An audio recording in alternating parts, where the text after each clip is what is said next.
शहर के जो इज्जतदार और असरदार जो लोग हैं उनसे कोई कांटेक्ट ही नहीं करता है, कोई बताता ही नहीं है।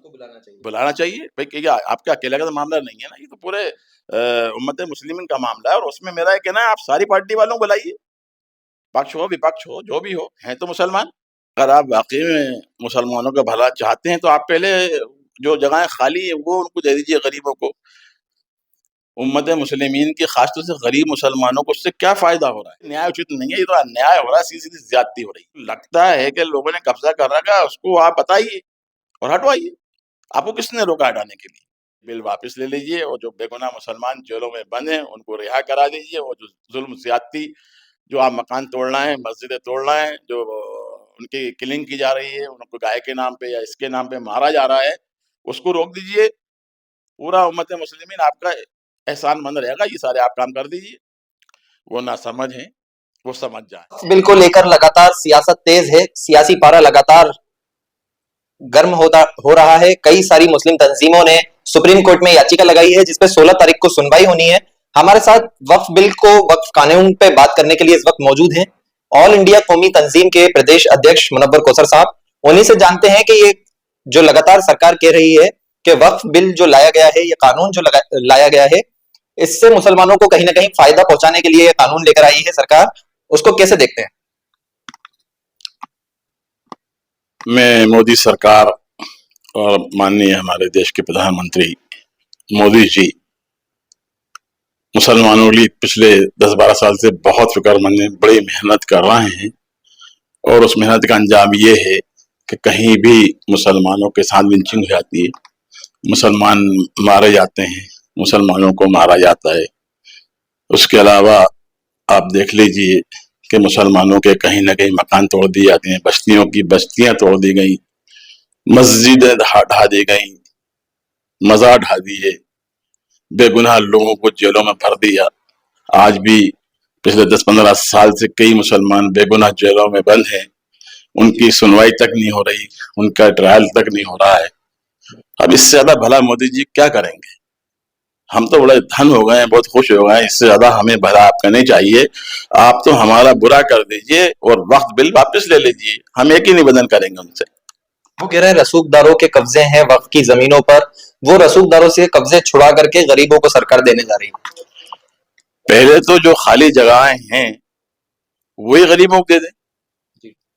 पहले जो जगहें खाली हैं, जो पड़ी हुई हैं, जिसका कोई इस्तेमाल नहीं हो रहा है, अगर आप वाकई में मुसलमानों का भला चाहते हैं तो आप पहले जो जगहें खाली है वो उनको दे दीजिए गरीबों को।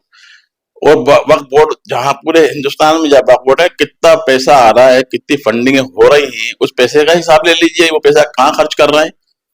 उम्मत मुस्लिमीन की खासतौर से गरीब मुसलमानों को उससे क्या फायदा हो रहा है जो आप इजीली कर सकते हैं? ये तो आप मतलब सिर्फ मुसलमानों का आप मजाक बना रहे हैं, मुसलमानों का को पीड़ित कर रहे हैं, मुसलमानों को दुखी कर रहे हैं। तो ये जो प्रॉपर्टी है ये मुसलमानों ने वक्फ की है, ये किसी की एक की प्रॉपर्टी नहीं है। जो लोग इस दुनिया में फानी से चले गए, जिनका कोई नहीं होता था, वो प्रॉपर्टी वक्फ कर देते थे, वो प्रॉपर्टी है वो। तो उसमें सरकार को तो इंटरफेयर करना ही नहीं चाहिए, ना उनका अधिकार बनता है, और हमारे देश का संविधान भी इस बात की इजाजत नहीं देता। गैर मुस्लिमों को जो जिस तरीके से 2 सदस्य डालने की बात की जा रही है, हर जो बोर्ड रहेगा उसमें, उसको कैसे देखते हैं?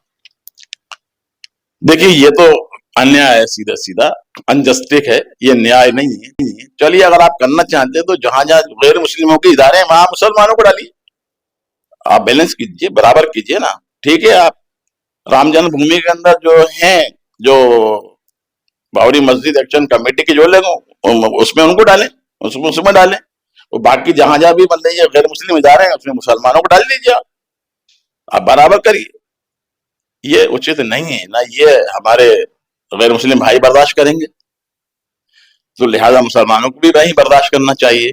ये न्याय उचित नहीं है, ये तो अन्याय हो रहा है, सीधी ज्यादती हो रही है। न्याय नहीं मिलता है तो फिर क्या रुख लेने वाला है?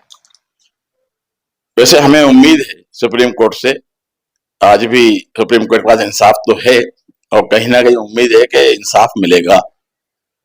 अब अगर कुछ ऊंच नीच होती है तो अब इसके अंदर हमारे जो उलेमा इकराम है, जो वर्षों से मुसलमानों को मुद्दों के लिए लड़ रहे हैं, मेहनत कर रहे हैं वो बैठेंगे और उनसे डिस्कशन होगा।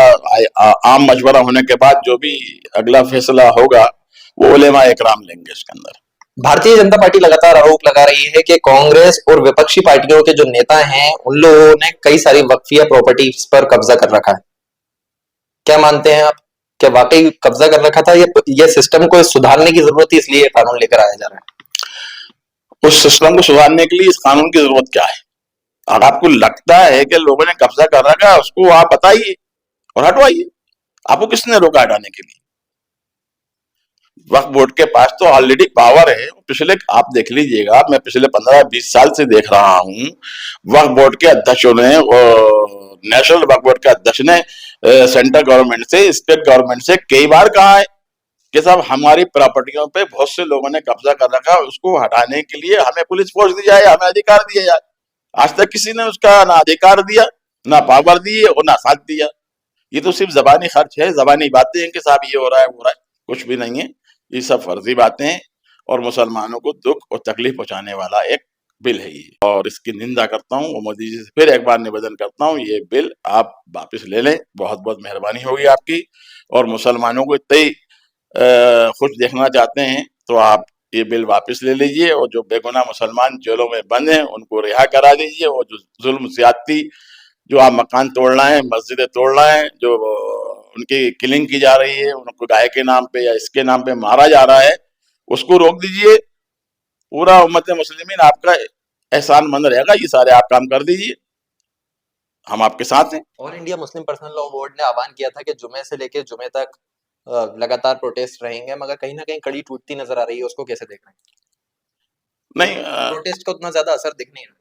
नहीं, प्रोटेस्ट को क्या प्रॉपर तरीके से बताया नहीं जा रहा ना, जिस तरीके से मतलब मेहनत करना चाहिए, जिस तरीके से शहर के जो इज्जतदार और असरदार जो लोग हैं उनसे कोई कांटेक्ट ही नहीं करता है, कोई बताता ही नहीं।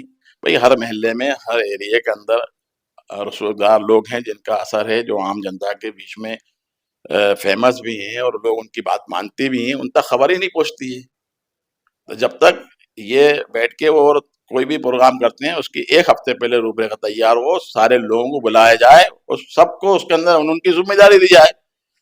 अगर ये सारा काम मेहनत के साथ और प्लानिंग के साथ करेंगे तो इसका असर बराबर दिखेगा। कहीं ना कहीं चूक हो रही है, बुलाया नहीं जा रहा है, या वो जो लोग सम्मानित लोग हैं उनको उतनी तरजीह नहीं दी जा रही है।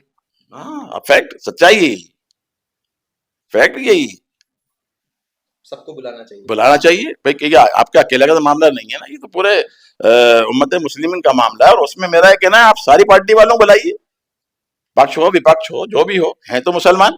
आप दूसरी कौमों के लोगों को देख लीजिए, कोई उनके जो सम्मेलन होते हैं या शादियां होती हैं, धरने होते हैं, प्रदर्शन होते हैं, सारी पार्टी के लोग एक जगह एक झंडे के नीचे खड़े होते हैं। हमें एक जगह और एक झंडे के नीचे जाने में क्या क्या तकलीफ है, क्या कष्ट है? मतलब कहीं ना कहीं ऐसा लग रहा है कि कुछ लोग अपनी सियासत चमकाने के लिए दूसरे लोगों को साइडलाइन करने की कोशिश कर रहे हैं। हो सकता है, बिल्कुल यही वजह हो सकती है। कुछ लोगों ने देखा कि उस बिल का समर्थन भी किया, भोपाल शहर के अंदर भी पटाखे चले, आतिशबाजी हुई और मोदी जी का शुक्रिया करते नजर आए। उन लोगों को क्या संदेश देना चाहेंगे?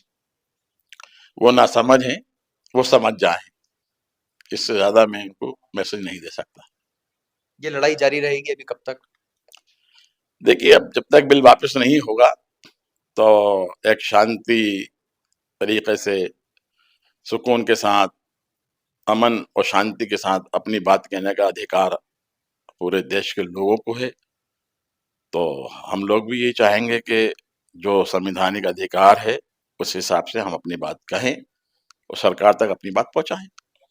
तो ये थे हमारे साथ मुनव्वर कौसर साहब, जिनका साफ तौर पर कहना है कि सुप्रीम कोर्ट के अंदर जो लड़ाई चल रही है, कानूनी लड़ाई लड़ी जाएगी और शांतिपूर्ण तरीके से सड़क पर भी ये लड़ाई लड़ी जाएगी। साफ तौर पर उनका यह भी आरोप है कि कहीं ना कहीं कुछ लोग अपनी सियासत चमकाने के लिए कुछ नेताओं को, जो सम्मानित लोग हैं उन लोगों को और सरप्रस्त लोगों को दरकिनार करने की कोशिश कर रहे हैं, जिसका नुकसान मुस्लिम कौम को, और ये पूरा प्रोटेस्ट जो है कहीं ना कहीं दबाने की कोशिश की जा रही है।